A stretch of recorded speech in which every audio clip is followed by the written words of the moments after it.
আসসালামু আলাইকুম রহমতুল্লাহ। শরীফ ওসমান হামিদে ভাই হত্যাকাণ্ডের প্রায় 2 মাস হয়ে গেছে, কিন্তু এই হত্যাকাণ্ডের দৃশ্যমান কোনো অগ্রগতি নেই। হত্যাকাণ্ডের বিচারের নামে যে প্রহসন চলছে, সেই প্রহসন আমরা সবাই বুঝছি।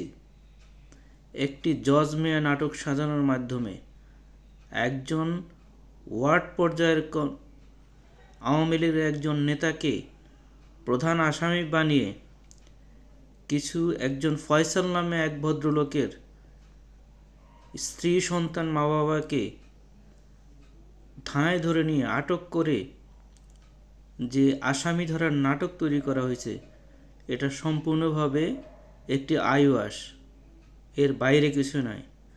আমরা সবাই জানি এবং বুঝি শহীদ শরীফ ওসমান হাবির হত্যাকাণ্ড এটা কোনো সাধারণ হত্যাকাণ্ড নয়, এবং কোনো ক্ষুদ্র এবং কোনো একক ব্যক্তির পক্ষে এটা করা সম্ভব না। শরীফ ওসমান হাদি ভাই বাংলাদেশে ভারতীয় আধিপত্যবাদ, ভারতীয় হেজিমনিকে চ্যালেঞ্জ করেছেন। বাংলাদেশে ভারতীয় কালচারাল হেজিমনিকে উচ্ছেদ করার জন্য তিনি লড়াই শুরু করেছেন।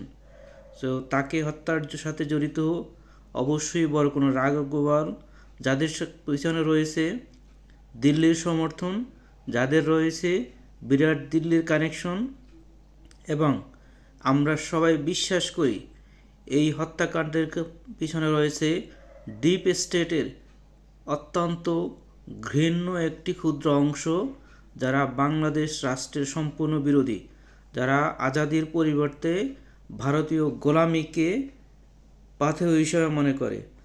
তাই বিচারের নামে যে প্রহসন চলছে, সেই প্রহসনকে প্রতিহত করে দেওয়ার জন্য এবং শরীফ ওসমান হাদি ভাইয়ের হত্যাকাণ্ডের সাথে যারা জড়িত আছে, সে রাষ্ট্রের যে কোনো পর্যায়ে থাকুক না কেন, যেই লেভেলে থাকুক না কেন, তাদেরকে আইনের আওতায় এনে সুনিশ্চিত করার জন্য, তাদেরকে বিচারের আওতায় নিয়ে আসার জন্য প্রকৃত পদক্ষেপ যেন সরকার নেয়, সেজন্য মানুষ ইনকলাব মঞ্চের আহ্বানে সাড়া দিয়ে যমুনাতে জড়ো হচ্ছে।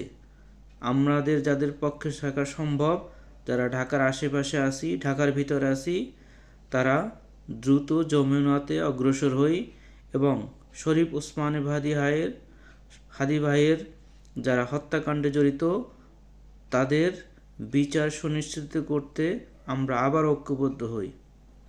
আমাদের ঐক্যবদ্ধ প্রচেষ্টায় এই সন্ত্রাসী রাষ্ট্রবিরোধীদেরকে প্রতিহত করবে এবং ভবিষ্যতে এই ধরনের হত্যাকাণ্ড বন্ধে অবশ্যই ভূমিকা পালন করবে।